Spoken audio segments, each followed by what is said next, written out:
لە مانگی 12 نزیک دەبینەوە و موچەی مانگی 10 هێشتا نەنێردراوە.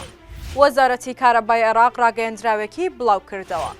کەشناسی هەرێم دۆخی کەش و هەوای ناوچەکانی ڕاگەیان. سڵاوتان لەبێ سومەیەم لە تیوارەوە هەواڵتان پێشکەش دەکەم. گرفتەکانی ناردنی موچە هەموانی ماندوو کردووە. خەریکە لە مانگی 12 کۆتایی ساڵ نزیک دەبینەوە کەچی هێشتا بەغدا ئامادە نەبووە موچەی مانگی 10 بۆ هەرێم ڕەوانە بکات. لەم ڕۆژانەدا هەمووان چاوەڕێی تەیفسامین و ئەویش بەدڵی خۆی بیان و بەهرێم دەگرێت. بە پێقسەی سەرچاوێکی ئاگادار لە بەغدا ناردنی موچەی مانگی 10 هەرێم تەنها یەک ئیمزای تەیفسامی وەزیری دارایی عێراقی ماوە. سەرچاوەکە دەڵێت ئەمڕۆ بڕیارە بەغدا بڕی 500 میلیارد دینار زیاتر بخاتە سەر هەژماری بانکی هەرێم. ئەو سەرچاوەیە دەژڵێت ڕێکارە کاریگەرەکانی ناردنی موچە تەواو بووە و ماوەتەوە تەیفسامی بڕیاری ناردنی بدات.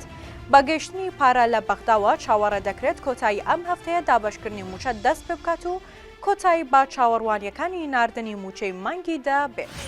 ئەمڕۆ دووشەممە 25 تشرینی دووەمی 2024 وەزارەتی کارەبای عێراق لە ڕاگەیەندراوێکدا بڵاوی کردەوە بەهۆی ڕاگررتنی هەناردەی گاز لە ئێرانەوە تووشی کەمبوونی بەرهەمهێنانی کارەبا بووین. وەزارەتی کارەبا ئاماژەی بەوەش داوە کە لە ئەنجامی ڕاگیرانی گازی ئێران 5500 مگاوات کەمبوونی کارەبا هەیە و ئەمەش کاریگەری دەکاتە سەر دابینکردنی کارەبا بۆ هاوڵاتیان و دام و دەستگا حکومیەکان. وەزارەتی کارەبا لەم بارەوە دەڵێت کەمبوونەوەی 5500 مگاواتی کارەبا دابینکردنی کارەبا بۆ هاوڵاتیان لە 120 کەم دەکاتەوە.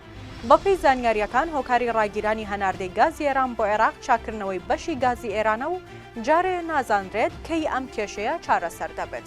بەڵام سەرچاوە ئێرانیەکان بە وەزارەتی کارەبای عێراقیان ڕاگەیاندووە کە لە ماوەی 15 ڕۆژدا چارەسەری ئەم گرفتە دەکەن. هاوکات لەگەڵ دەستپێکردنی بارانبارین لە زۆربەی ناوچەکانی هەرێمی کوردستان کەشناسی هەرێم ڕاگەیەندراوێکی بڵاو کردەوە و ڕایگەیاند. ئەمڕۆ دووشەممە 25 تشرینی دووەم ئاسمانی هەرێم بەگشتی هەور دەبێت. لە زۆربەی ناوچەکاندا باران و نمەباران دەبارێت. لە ناوچە شاخاویەکانیشدا ڕێژەی بارانبارین زیاتر دەبێت و لە کاتی شەویشدا کەمتر دەبێتەوە. کەشناسی هەرێم ئەوەشی خستۆتە ڕوو دۆخی سبەینێ سێشەممە ئاسمان تەواو هەور دەبێت. نمەباران دەبێت و لە ناوچە شاخاویەکانی دهۆکیش چاوەڕوان دەکرێت بەفر ببارێت. دوانیوەڕۆی سبەینێ زیاتر باران دەبارێت و پلەکانی گەرمەش بۆ هەولێر 15 پلەی سیلیزی و بۆ سلێمانیش 13 پلەی سیلیزی پێشبینی دەکرێت. سێ هەواڵم پێشکەشکردن هەر شاد بن.